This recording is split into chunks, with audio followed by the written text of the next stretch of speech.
And there is no backstory or middle story. So we're going back to the office, and we're calling the Alice auditorium and saying, what happened? And they will explain to us, basically, yesterday we got a phone call from the IDF spokesman.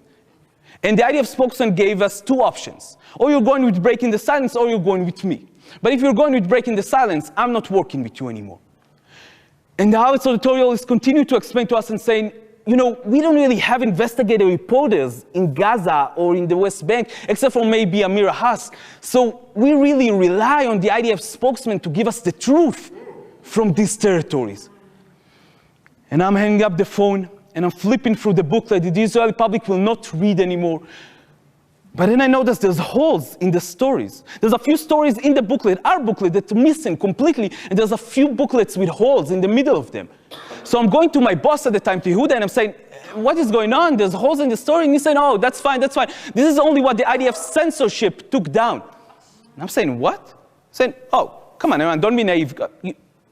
You know that every news channel in Israel, every TV channel, every radio station, every blogger on the internet or newspaper have to go through the IDF censorship, right? And I'm saying, no, I didn't know that. We don't have free press. This is amazing. But wait. We're breaking the silence, right? We're breaking this silence.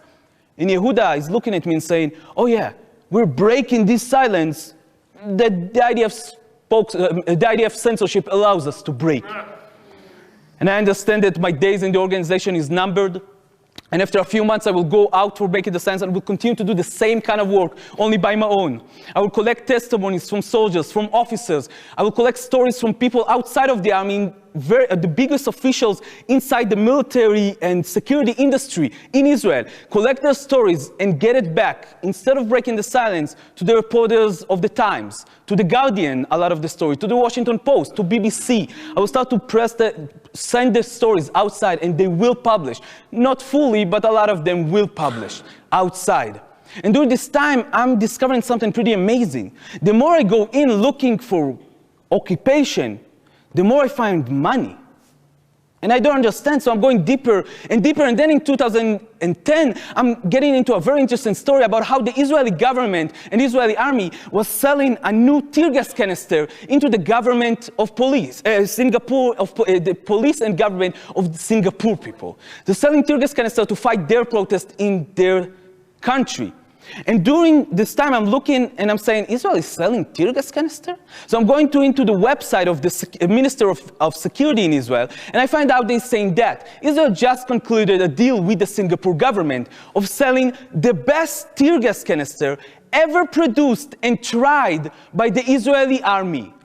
And it mentioned there a few lines later that this tear gas canister was proven to be the most deadliest ever.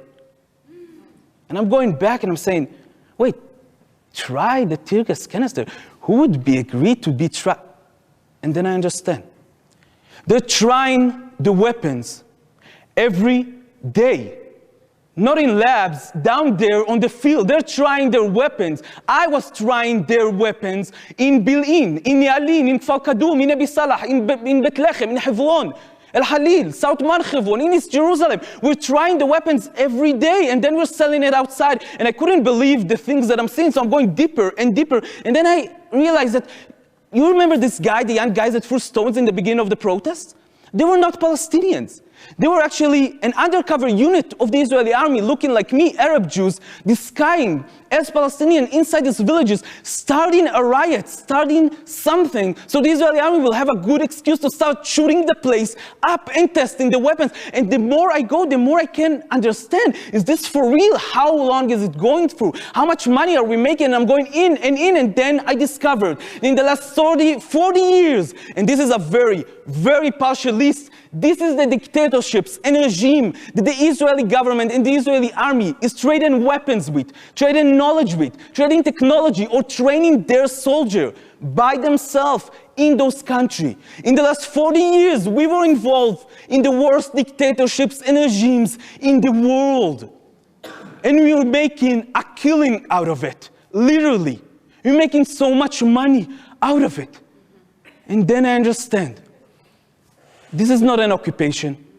It's a laboratory. Sometimes as a soldier, I would infuse poison to Palestinians. Sometimes as a protester, I will run away with Palestinians and be in a lab rat. But all this time, we're trying weapons out and selling them out there. In the source of everything, it's not the religion, it's not the land, there's a lot of money. And I understand that I'm standing in the wrong place. And I'm moving to New York City from Jerusalem. It's a big change.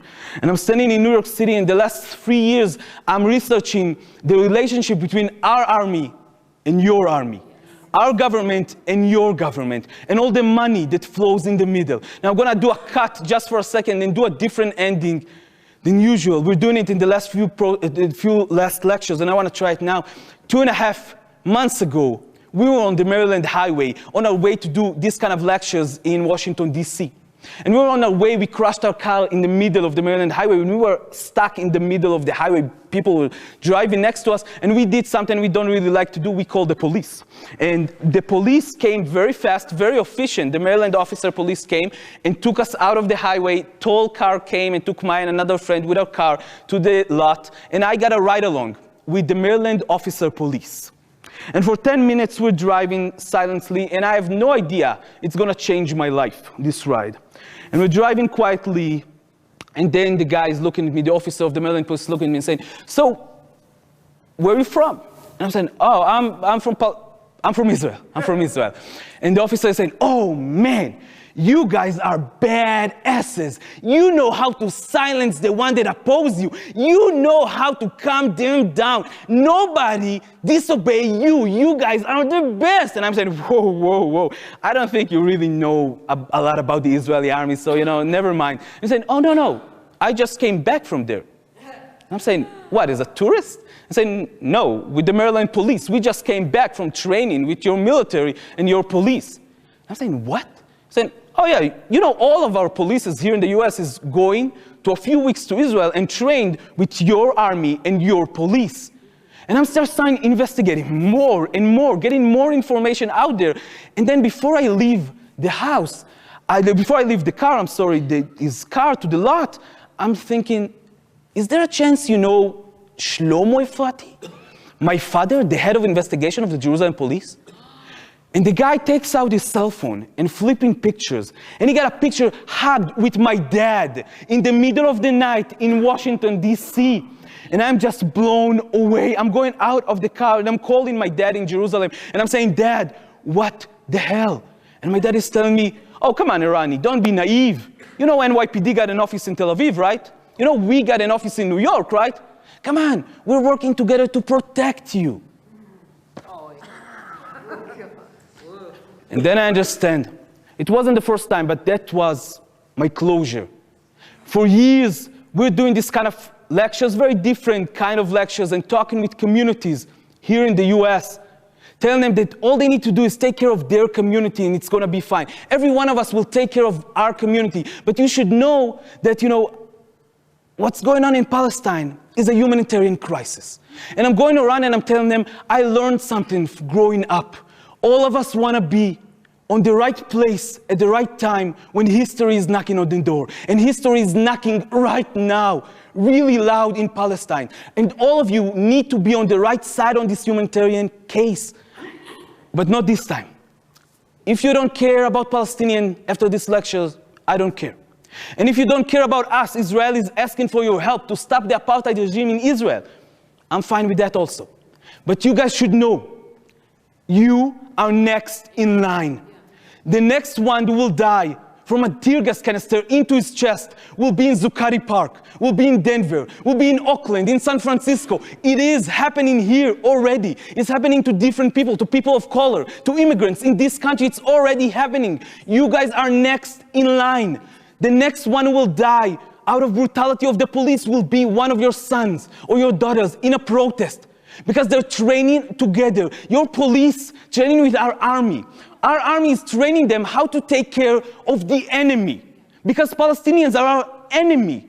But when they're coming back, you are their enemy.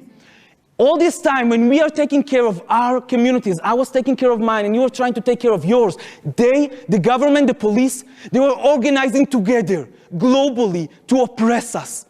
We need to start organizing globally to resist them. And that starts in Palestine right now. Stopping the training there will stop it here. This is why I joined in 2005 the civil society call of the Palestinians for boycott, divestment, and sanction on the state of Israel, taking it out from the source, non-violently, from the money, taking the money out of the equation. How many lives can we save? Everybody knows the apartheid regime will stop. The question is how fast and how many people is going to die there and here until it will happen. We need to start organizing globally to resist them. I hope you'll join us to the call of BDS, and thank you very much for your time. Thank you.